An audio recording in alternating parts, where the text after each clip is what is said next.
I watch the show Morning Joe on MSNBC a lot, and this morning's show was great. Joe had on the twin towers of success, one for the private world, one for the public.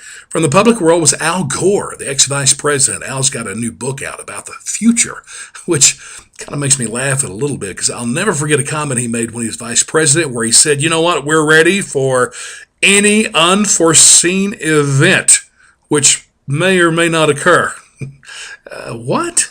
But anyway, Al's new book, of course, deals with climate change and other issues that he calls revolutions taking place that need to be solved, problems that need to be dealt with so we can make sure everybody lives better in the world. But Al is a government guy, so all of his solutions and answers are with bigger government. More taxes, more regulations on everybody and everything and every business. And somehow that's going to solve the world's problems. Contrast that to Bill Gates.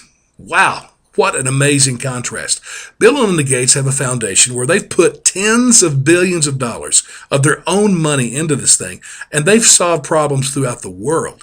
He was talking about literally wiping out polio in Africa very soon.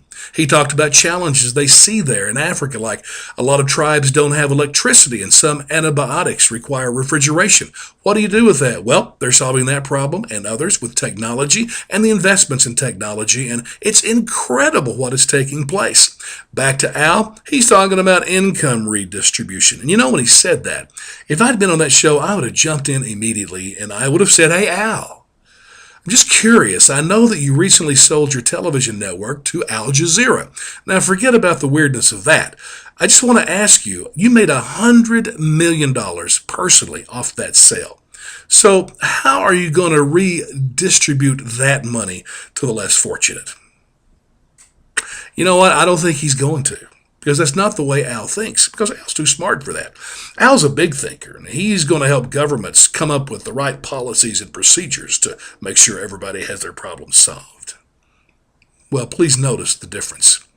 I think the answer to the world's problems is just that you and I get serious about getting our hands dirty. Bill Gates is a great example of that. I wish we had the money he had, but at least he's putting it to work. Don't buy into this big government thing. It's just baloney.